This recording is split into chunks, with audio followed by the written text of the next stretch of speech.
A very special good evening everyone. कैसे हैं आप लोग? आई होप आप सभी लोग अच्छे होंगे और स्वस्थ होंगे।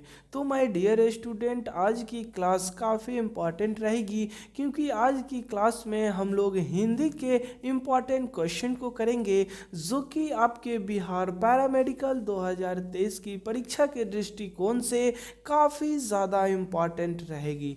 तो चलिए स्टूडेंट, आज की क्लास को करते हैं स्टार्ट। तो क्लास को स्टार्ट करने से पहले आप सभी प्यारे विद्यार्थियों से एक छोटी सी रिक्वेस्ट है। यदि आप लोग इस चैनल पे नए हो, पहली बार हो, तो चैनल को सब्सक्राइब कर लीजिए और बेल आइकन को हिट कीजिए। और यहाँ पे एक छोटी सी और इन्फॉर्मेशन गाइस, क्लासेस पीडीएफ के लिए आप हमारे telegram channel study with Ritesh से ज़रूर ज्वाइन हो जाएं, क्योंकि यहाँ पे आपको क्लास का डेली पीडीएफ, ठीक है, नोट्स एक्सेट्रा जो भी आपकी यहाँ पे इंफॉर्मेशन है, सभी चीज़ इस चैनल पे डेली प्रोवाइड की जाती है बच्चों, ठीक है ना। सो आप लोग इस चैनल से ज़रूर जुड़ जाएं, आपके लिए बहुत ज़्यादा यहाँ पे बेनिफिशियल रहने वाली है, ठीक है ना।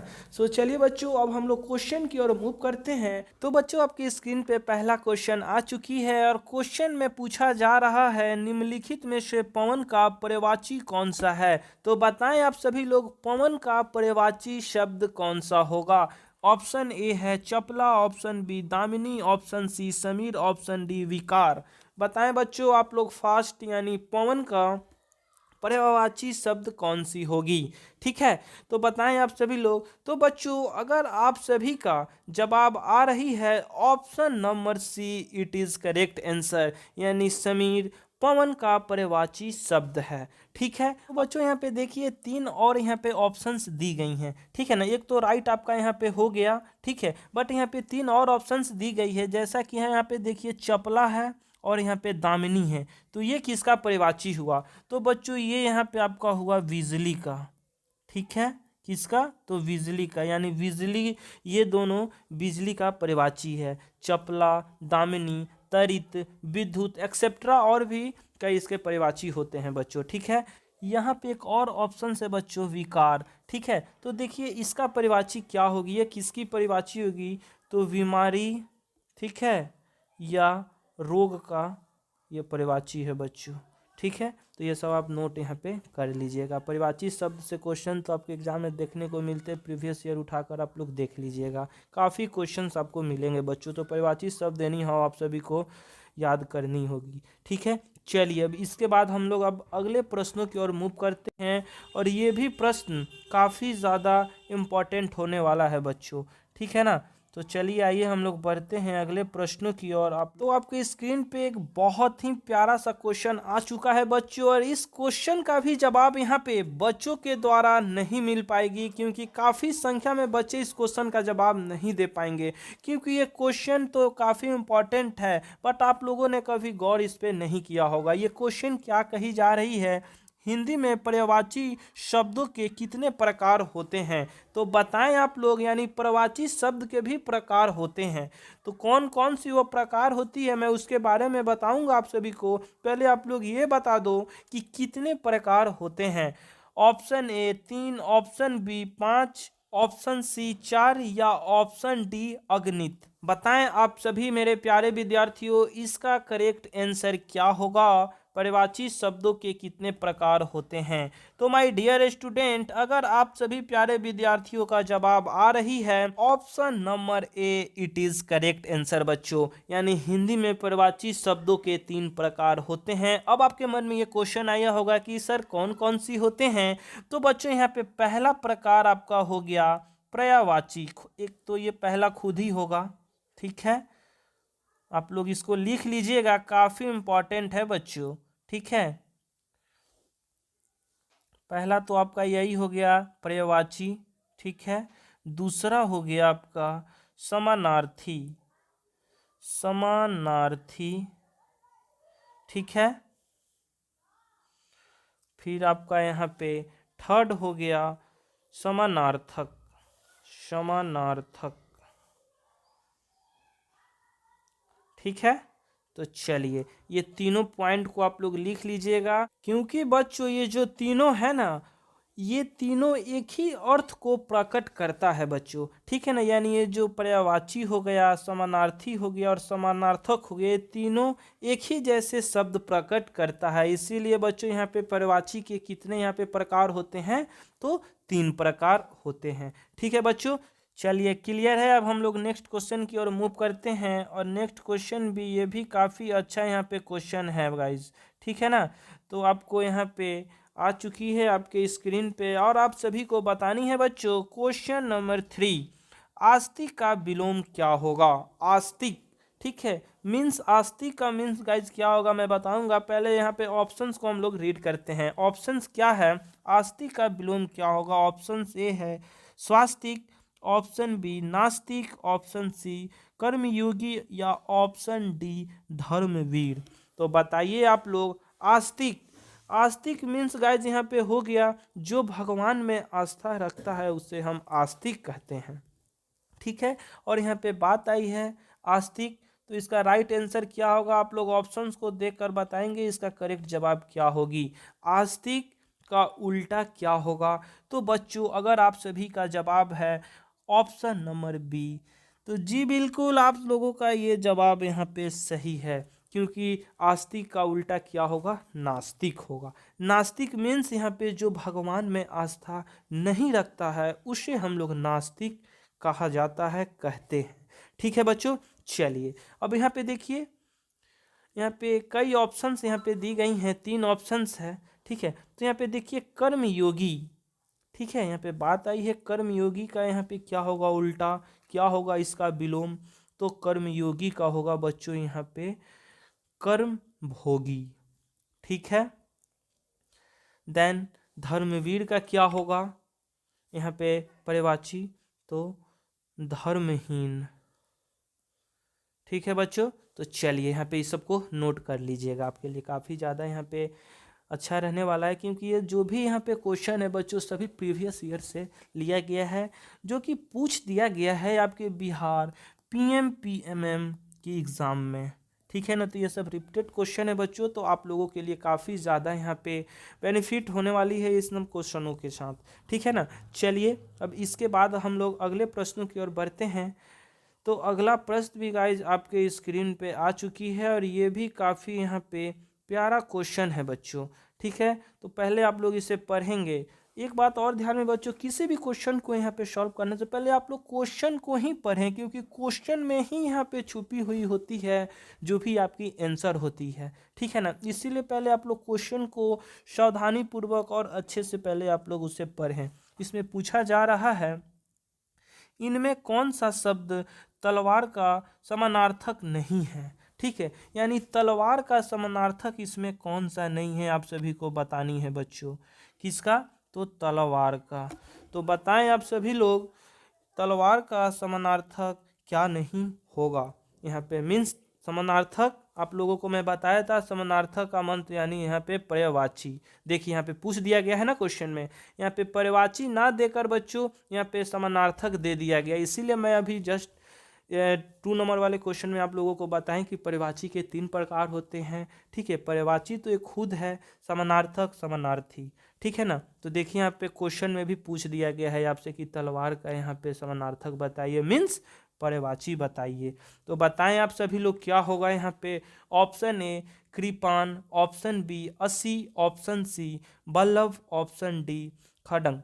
बताएं आप लोग क्या होगा इसका करेक्ट जवाब बच्चों, फास्ट बताएंगे आप लोग।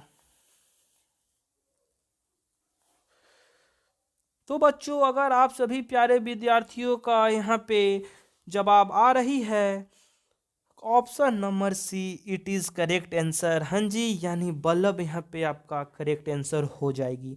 क्यों होगी, क्योंकि बच्चों यहाँ पे बल्लभ का पर्यायवाची क्या होती है आप लोग बताओ।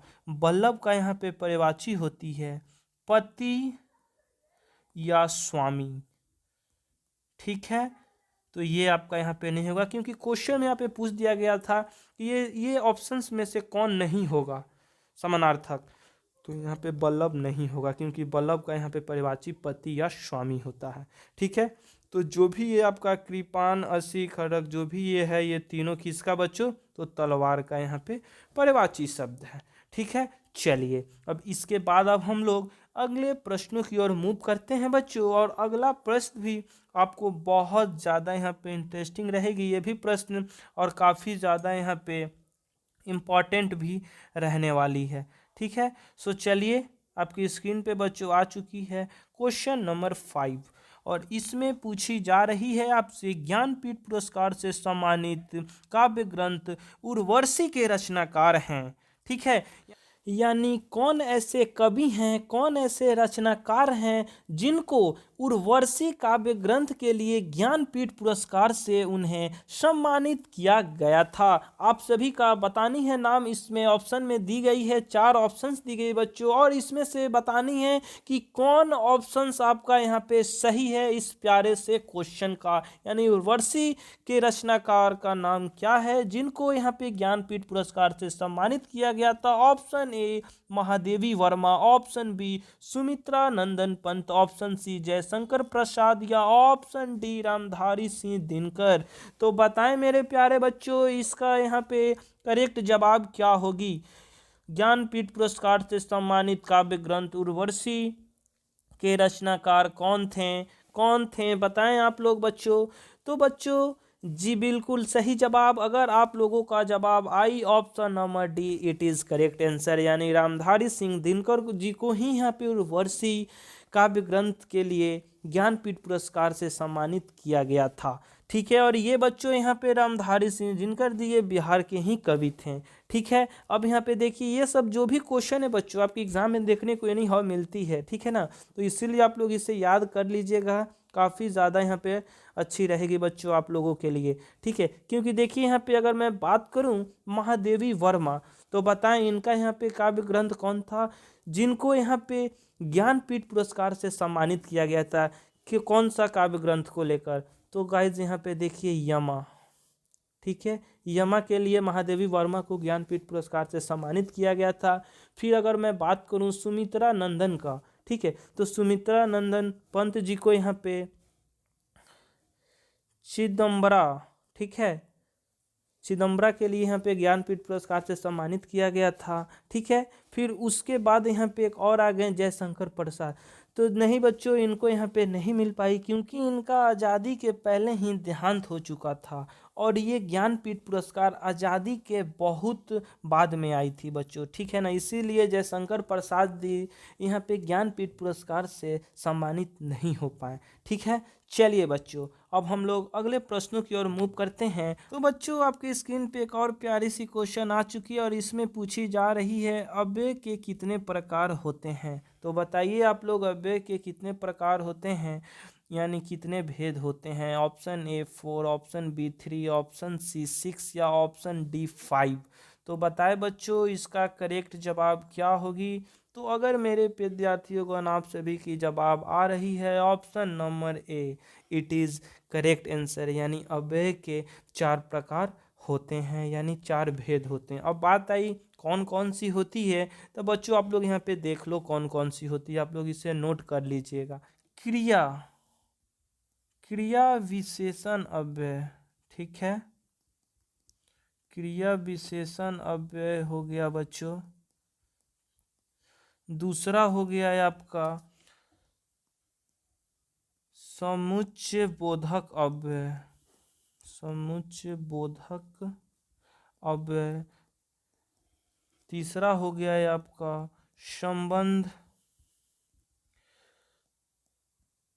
संबंध बोधक अव्यय, एंड आपका फोर्थ हो गया बच्चों विषमयादी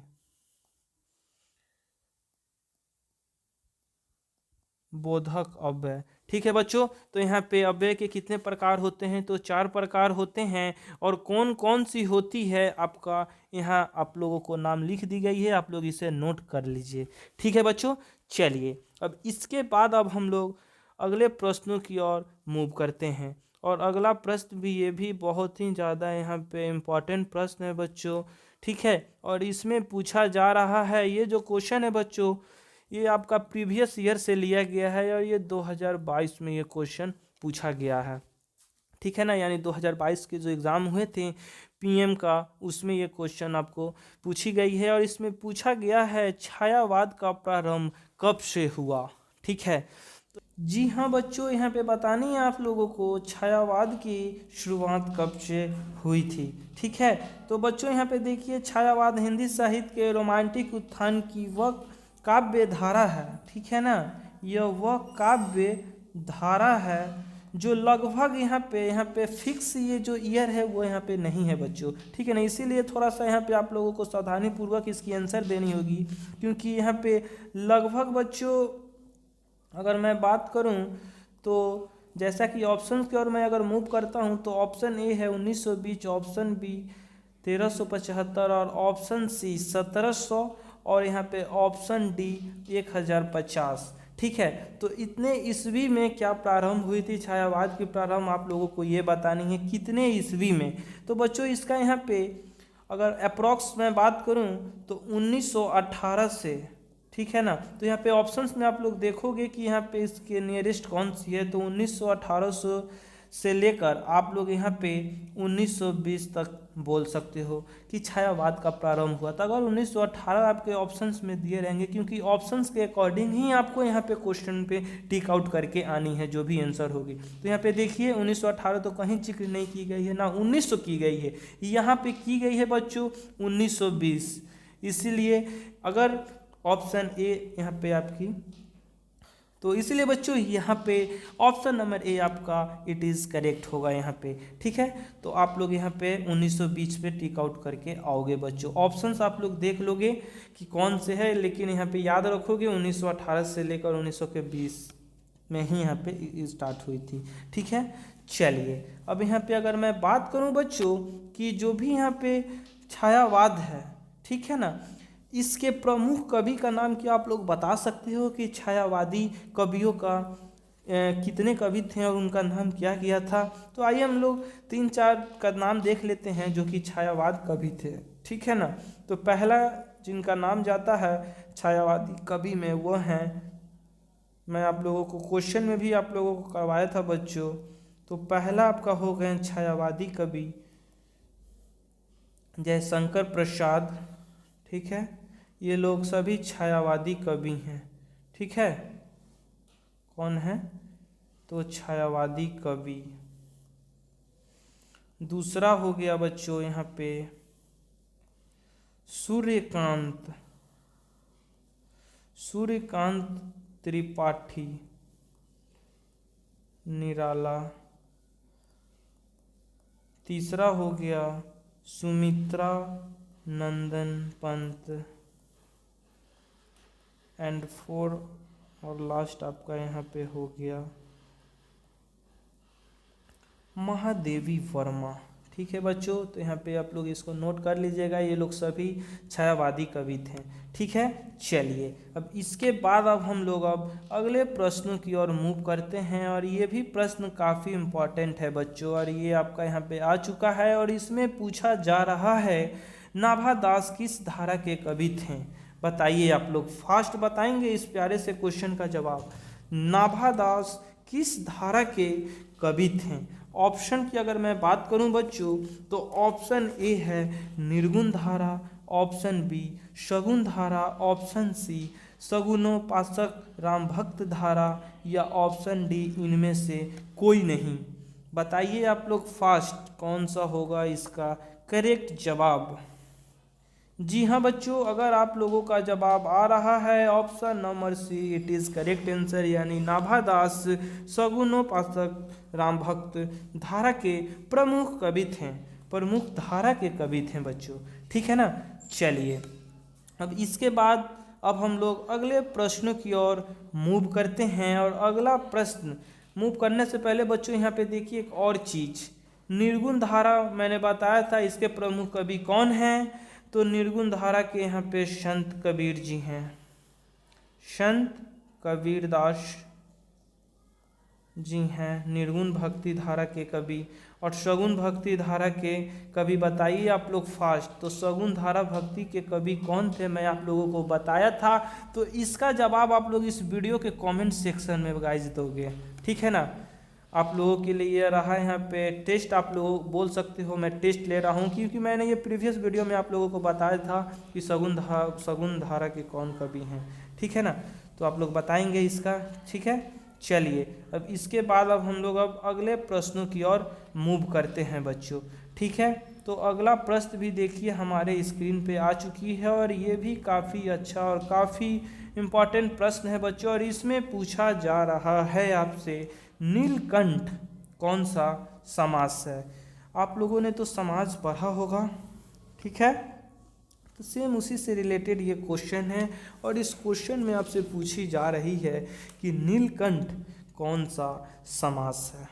तो बताइए आप मेरे प्यारे विद्यार्थियों, नीलकंठ मीन्स यहाँ पे क्या होगा, नीला है कंठ जिसका, ठीक है।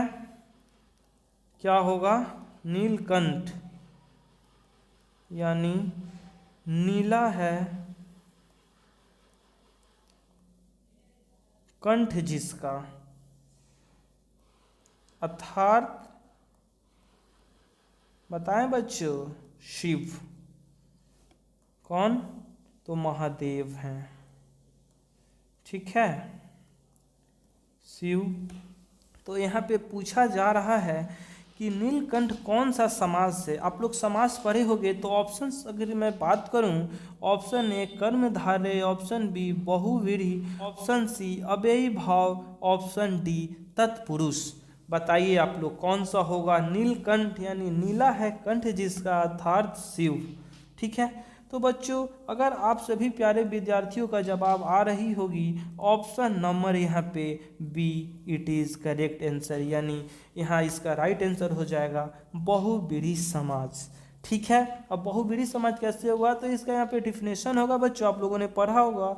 ऐसे सामाजिक शब्द के दोनों ही पद यानी पूर्ण पद और उत्तर पद किसी तीसरे व्यक्ति, वस्तु या विषम की ओर संकेत करते हैं, वैसे शब्द बहुव्रीहि समाज कहलाते हैं बच्चों, ठीक है ना। तो आप लोग को डिफिनेशन तो पता होगा, जैसा कि देखिए यहाँ पे तीसरे व्यक्ति को यहाँ पे बोध कराता हो, ठीक है ना। जैसा नीला है कंठ, ठीक है, नीला है कंठ, तो आप लोग समझ सकते हो पहला और दूसरा, फिर तीसरे व्यक्ति का यहाँ पे बोध कराया, यानी नीला है कंठ जिसका मीन्स शिव, ठीक है। तो ये हमारा किस से यहाँ पे समाज में आएगा, तो बहुव्रीहि समाज में आएगा।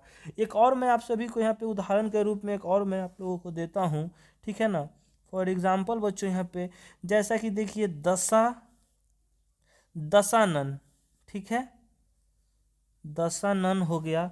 तो ये बताइए ये कौन सा समास होगा। तो गाइस यहाँ पे 10 है आनंद जिसके, अर्थात रावण। क्या, 10 है आनंद जिसके, 10 है आनंद जिसके, अर्थात रावण, ठीक है। तो ये सब हमारा कौन सा यहाँ पे तीसरे व्यक्ति के यहाँ पे बोध करा रहा है, 10 है आनंद जिसके, अर्थात रावण, ठीक है ना। तो ये सब हमारा कौन से समाज में आ जाएगा बच्चों, तो ये हमारा बहुव्रीहि समाज में आ जाएगा। और एक दो एग्जाम्पल, जैसा कि प्रधानमंत्री, ठीक है, तो मंत्रियों में जो प्रधान हो, ठीक है ना, जो मंत्रियों में प्रधान हो, अर्थात प्रधानमंत्री, बहुव्रीहि समाज, ठीक है। फिर हो गया मृत्युंजय, ठीक है, यानी मृत्यु को जीतने वाला, अर्थात शंकर, ठीक है ना। तो ये सब जो भी है गाइस एग्जाम्पल, ये सब हमारा बहुव्रीहि समाज में आ जाता है, ठीक है। चलिए अब इसके बाद यहाँ पे आप लोग समझ गए होंगे। अब हम लोग अगले क्वेश्चन की ओर यहाँ पे मूव करते हैं। तो चलिए हमारा अगला प्रश्न भी आपके स्क्रीन पे आ चुकी है, और ये भी काफ़ी यहाँ पे अच्छा प्रश्न है बच्चों, ठीक है। ईमानदारी कौन सा समास है, बताइए आप लोग फास्ट। ईमानदारी कौन सा समास होगा। ऑप्शन ए व्यक्तिवाचक संज्ञा, ऑप्शन बी भाववाचक संज्ञा, ऑप्शन सी बहुवाचक संज्ञा, ऑप्शन डी इनमें से कोई नहीं, ठीक है ना।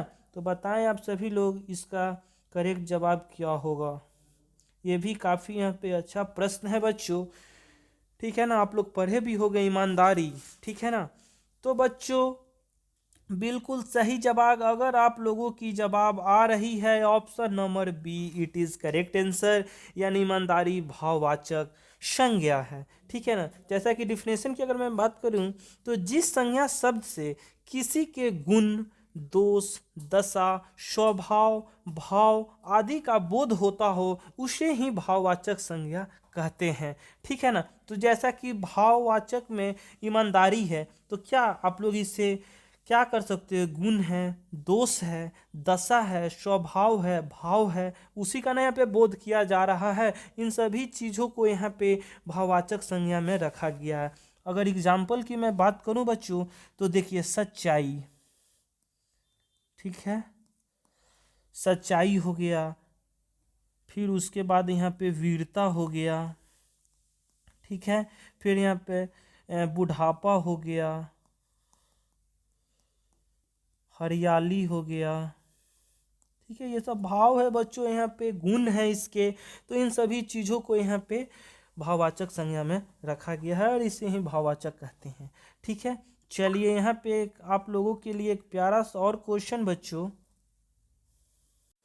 और ये क्वेश्चन आप सभी को लिए होमवर्क के रूप में रहेगा, एज होमवर्क के रूप में। और ये क्वेश्चन क्या आपसे रहेगी बच्चों, संज्ञा से ही रिलेटेड आपसे मैं क्वेश्चन पूछता हूँ और आप सभी को बतानी है। ठीक है,